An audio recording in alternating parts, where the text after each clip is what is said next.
Our origins, sacred, secret, and a wonder. Cathar Love 144.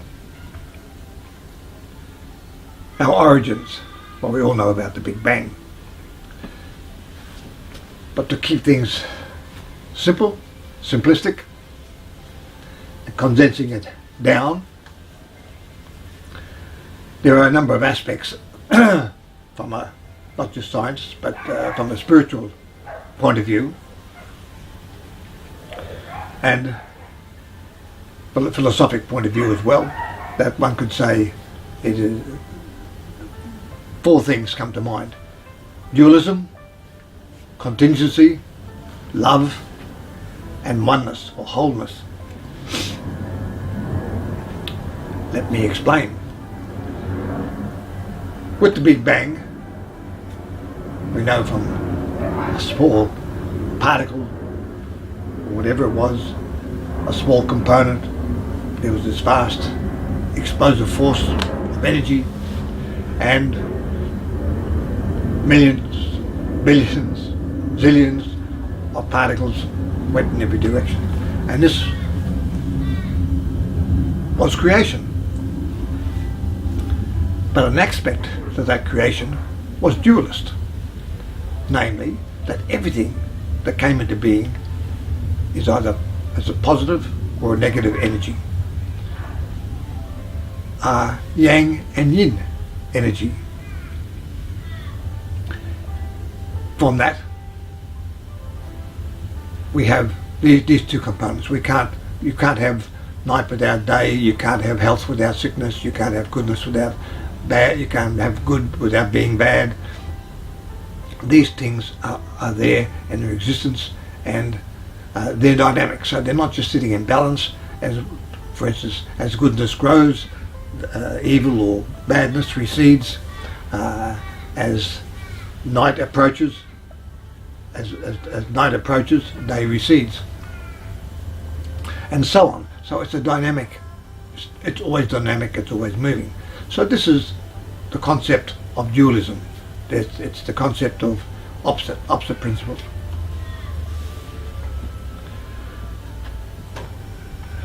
And then we have contingency.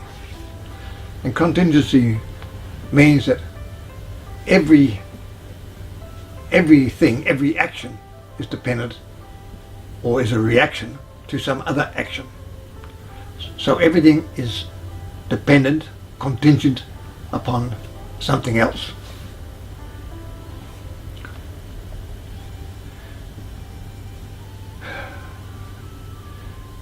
If I hit my thumb with a hammer, it is pain is contingent upon that. You're going to get the reaction of pain. There's always an action and a reaction to everything. The other thing is love. Love is the one component that pulls it all together. The unconditional love of the source for everybody and everything everywhere. This is the actual basic component.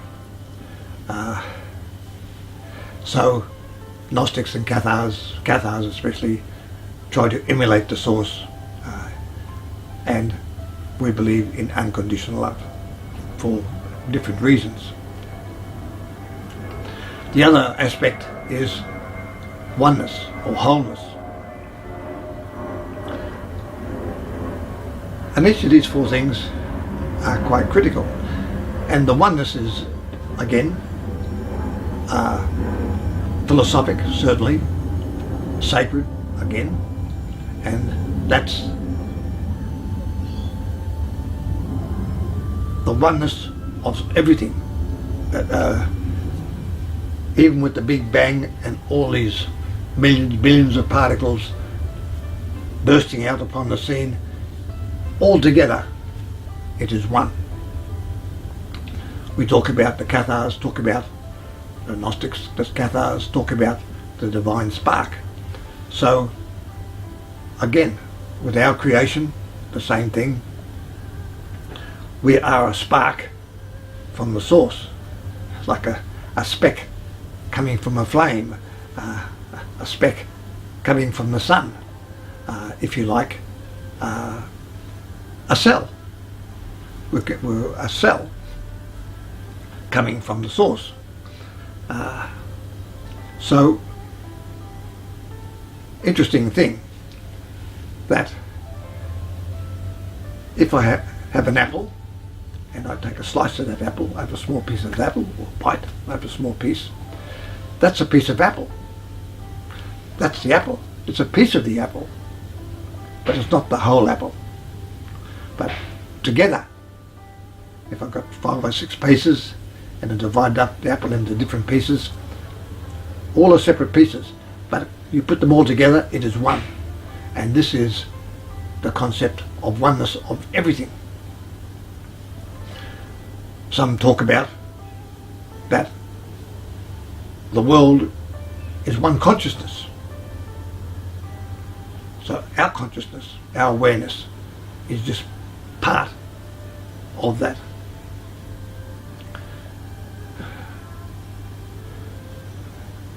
The Cathars put it this way,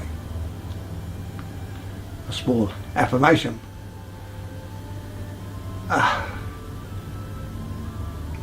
My beloved Creator, my beloved Source, I am a part of you, you are all of me, altogether we are one, one is all, and all is one.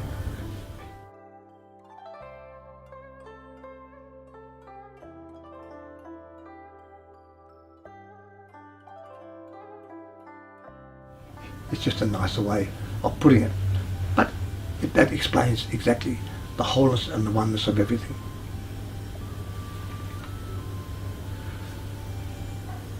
Now this knowledge, yes, it is secret, but it's not secret because people are trying to keep it hidden, or well, certainly the Gnostics and the Cathars and the people with open minds, the scientists with open minds, and there's plenty of scientists with closed minds. They're all trying to disseminate knowledge, disseminate science, disseminate mostly whatever we know, whatever knowledge we're knowing. But, and this is, from the dualist point of view, this is the positive side. And then you have the negative side. You have the where this is about power, control, and keeping knowledge, if not hidden, it's their knowledge that they want to put out, and only their knowledge, and they don't want anything else.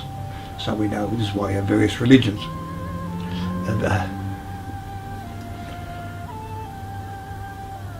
the other thing about the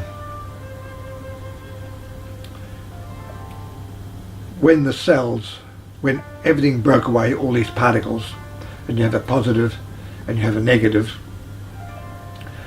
to bring in Gnosticism again, going back to Gnostics, the early Gnostics, then you have Christian Gnostics. Although they didn't know themselves as Gnostics, they were just people who were free thinkers who, using they worked out these philosophies, which ultimately we term them Gnostic philosophies. Because with Gnosticism, the common denominator is that you take personal control for your mind, body and soul, and for your connection, your spiritual connection to deity or the divine. This is yours. So you might be a Sufi, Alawite within the Muslims. There can be, there's every religion had their Gnostics. These people who don't need a mediator between them and the divine.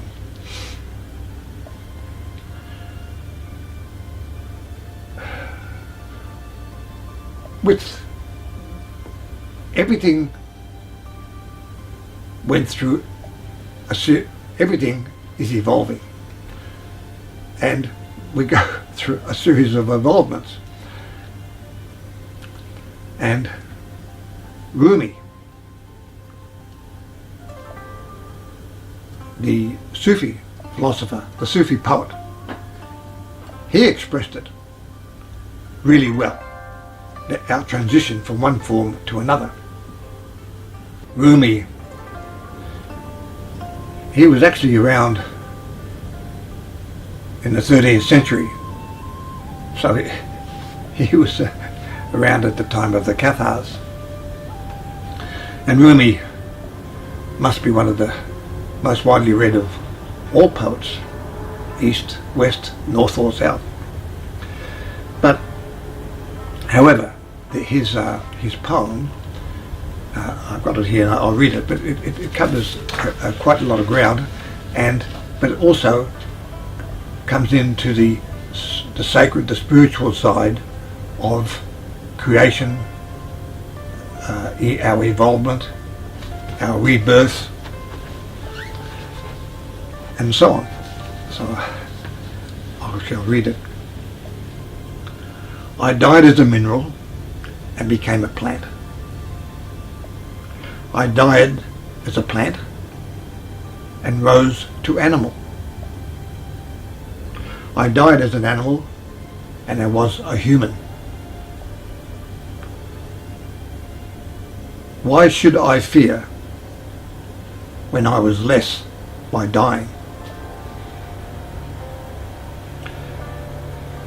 Yet once more I shall die human, to soar with the angels and blessed above. And when I sacrifice my angel soul, I shall become what no mind has ever conceived. As a human, I will die once more. Reborn, I will with the angels soar. And when I let my angel body go, I shall be more than mortal mind can know.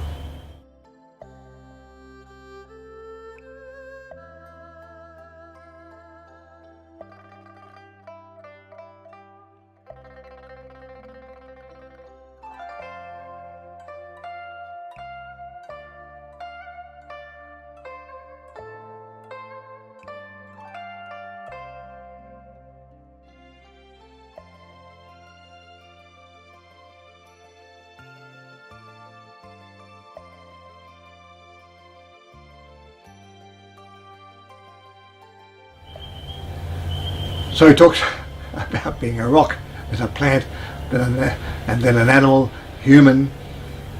With being a human, he talks about being reborn in the world of spirit.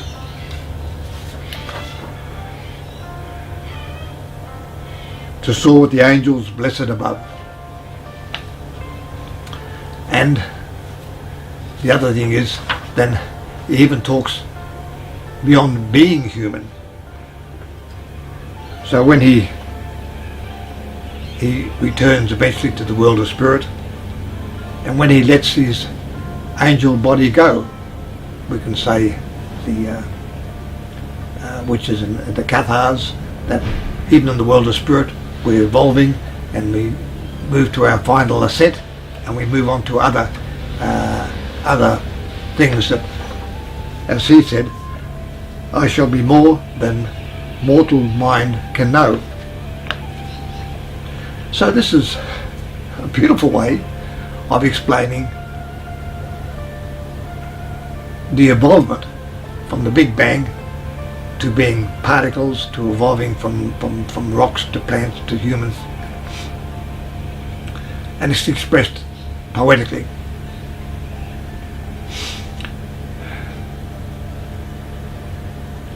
The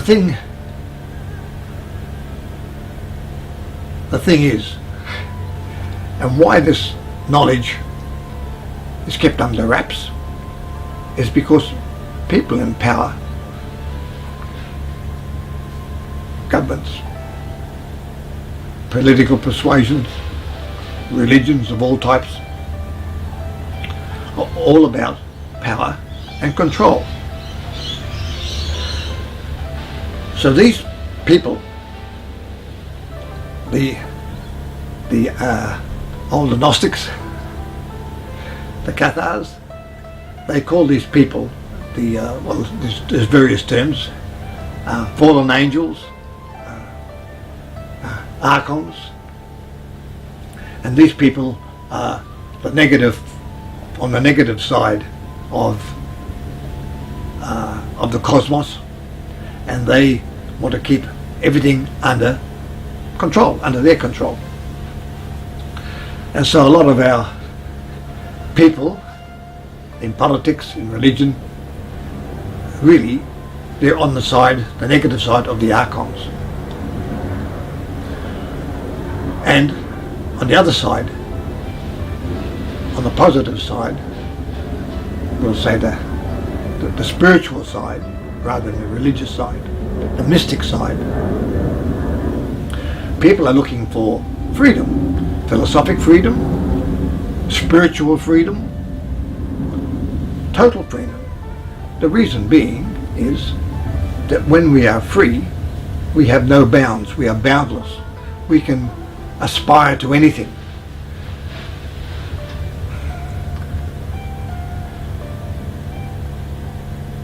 The thing is, one important aspect is that because of our divine spark, being a part of the source, or we are a cell, if you like it, of the whole. So it doesn't make us, we're a part of the apple, but we are a part of the apple. We're not the whole apple, but we are a part of that apple. We're an integral piece. But it's the totality of everything. This is the oneness. And so we have everybody has these godlike qualities, these qualities of the source. But it's very hard to use them or even become aware of them when we're kept under control by the archons, by religions, by governments, by people they putting their allegiance to nationalities, or this is my culture, this is my tradition, or this is my political party, or this is even sporting fanatics. Let alone one can be have one's mind befuddled with drugs, alcohol, caught up in obsessions, was it sexual or gambling or whatever. This is all the side of the archons, all on the negative side. You've got yin and yang. You've got positive yang and you've got the yin side. So, but this is necessary because you can't have one without the other. One is contingent upon the other. One is dependent upon the other. So there's those of us, I certainly include myself, I want to be totally free from all this. I was talking to a friend of mine and he said, my goal is this, my goal is that. And I said, look, I don't like, I mean, a lot of people have this word, this is my goal, this is my goal. It's never felt well with me. I tend to, if I want to do something, I aspire to doing it. I aspire to being quite a good artist. I aspire to writing poetry. But my goal isn't to be an artist, because if I don't become an artist and something happens, well then the opposite to goal, to success, is failure. No, not interested in success, not interested in failure. What I'm interested in is enjoying something, or wanting to do, or just it might be curious about something, and aspire to knowing about that. I study a bit of Chinese. I wouldn't say I'm fluent, but I can get around the place. I can write a few words and I can get around China. I can order and I can get into a hotel and order my food and so forth. So it's, to me, in a language, French is probably the same, getting to that level where you can actually get around the country and you can talk, even if it's limited. So I aspire to these things. But if I don't become fluent in Chinese, okay, if it's my goal and I don't do it, well then it's the opposite success is failure. So I think it's good to keep away from these things. Well, from my point of view, I do. So to me, I do it because I enjoy it. I aspire to it. If there comes a point that I don't enjoy it, or for whatever reason, or something else over there looks more interesting, okay, we'll put that aside. Go over there. Oh, that's not so good. I'll come back to that. That's okay. We're free. It's freedom. We're boundless. We We don't have bounds. So this is all coming back to the origins of the planet. The Big Bang. All these particles go out. So there's a positive, there's a negative. But from the spiritual side, a sacred side, we have the people in this. On one side we have love. But there's two types of love. There's conditional love. This is the love of religions. If you're a good boy, good girl, you go up here, you're a bad boy, you go down there. This love is conditional upon their deity. With the source of all, the one that is all, it is unconditional love. Everybody will ultimately return to the source. Every particle that was ever created, when it becomes from a rock to a plant to a human, it goes back to the world of spirit, as Rumi says, to be an angel in the world of spirit, whatever. And then you return until you come to a point that you're going to go beyond that to an area where even minds cannot conceive, to other galaxies, to other worlds. Maybe helping creation. Because this creation, it goes on and on and on, just as it's eternal, and just as we are mortal. The world, it might change. Energy, planets come and planets go, suns die, but it's being replaced all the time. This absolute continuity in which we're included. But this unconditional love of the source is what glues it all together. This is the glue that holds it all together. It's wonderful. I think it's a great system. What it means is we do not and cannot die. We talk about death. This is just words put up by people, and you know, everyone likes to go to I shouldn't say everyone likes to go to a funeral. I know a few people who do, but most people don't like going to funerals. But often it's a funeral service, and it's run by religion. They talk about death and how terrible and this and that it is. But you know, it's just a door. Death is the door that opens to allow us to go to that world, to go from this frequency to that frequency. You're just parting the veil and you're moving over there. Now you're with your friends and your family and people that you know, and they're all together again in the world of spirit. Angel, if you like. And we're all up there, and so, but then it's time to be reborn.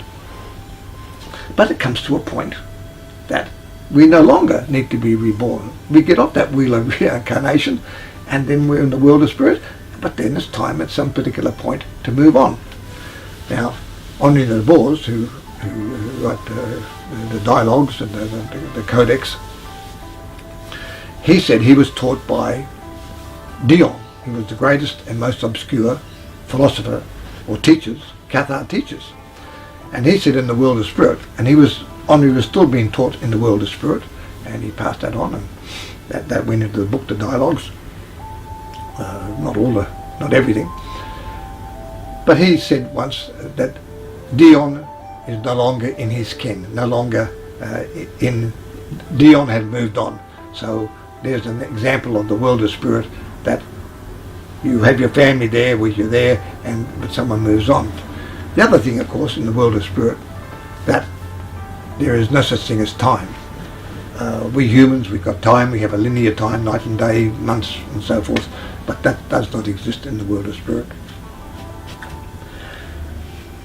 So, it's amazing stuff. But what happens, as we learn from, we're having information coming from extraterrestrials, lots of information. Science is coming from extraterrestrials. You know, we have our microchips, and so much. We had this period when we have our cell phones and computers and all these things, but a lot of that stuff was back engineered from UFOs that had crashed, and they were put into the given to American companies. The person who handed it out to the American companies was a guy called Colonel Corso. He wrote a book called After Roswell, a wonderful book. And this guy, when these generals had died. He was then allowed to then say what happened, and he said how all this information that come from back engineering, from extraterrestrial craft, and that was handed out, and they gave it to American companies so that they could patent that. But this was at the time of the Cold War, so we're getting scientific information one way or another coming from extraterrestrials. But with the crop circles and different things, they're also giving us information here and there. So this is all coming together, which is great for those people who are on this side. But the people in governments, in religions, no, they want this still to be kept under wraps. They want to keep it secret. We don't want to keep it secret. We want to spread it out because it's good news. There's nothing in there that's ultimately shows us there's nothing to worry about, and ultimately nothing to be afraid of. Sure, we can get sick, and sure, we can get ill, and sure, at some point in time we'll die, but it's only part of the evolvement and moving on. As Rumi said, I died as a mineral and became a plant. I died as a plant and rose to animal. I died as an animal and I was human. Why should I fear when I was less by dying? Because each time that you die, you're moving on, you're evolving. So what's the big deal about dying? We should be looking forward to it. And if someone dies, sure, we miss that person. It's a good friend. I've got friends that I really miss, but I don't. But it's not because they're dying. They've moved on. I'll catch up to them at some other time. So our origins. And can I leave you with one more thing? I haven't got the answer as yet. I may never have a specific answer. But when they talk about 26,000 years ago, 30,000 years ago, there was what happened because of an ice age and various things. Humanity was reduced to a small size. Some talk about 600,000, certainly less than a million. And from here, from that point onwards, a lot were around the caves in the south of France and Gibraltar, because there is the archaeological evidence that these people were there. And from that, after that, they took off in various directions. Now, obviously the Australian Aboriginals weren't there because they were in Australia 60,000 years ago. So they took off early. So, but from what they tell us, then we went, and those who went north became the Nordic types, and people went over here and became Chinese, and people over this side became Asiatic and Indo-European and Indian. I find it very hard that if everyone was black coming out from Africa, and suddenly they can go from black to blue-eyed Nordics. The weather? What caused that? Or you can go from black, and 26,000 years ago in that area, we presume that they're black, and suddenly you're Asian. Different skin colouring, eye shape, and so forth. Or Indian. One explanation is we are, as things open up, we know now there are, amongst the extraterrestrials, there are various races. And it would appear, and it would make sense, if those extraterrestrials came and mated with us and gave us knowledge at different times, and from that we know there's the Nordic types, that they certainly they were involved. Just as we know the Neanderthals mixed and mated with humans, because when people do a DNA test, probably 3 out of 5 they've got the Neanderthal DNA in them, so we know various groups mated. So it's quite a natural thing for us. Now, I don't know, but that's another aspect of the origin of the species which to me is a wonder. So, our origins, sacred, secret, and a wonder. And I shall call it quits for now. Talk again soon. Bye.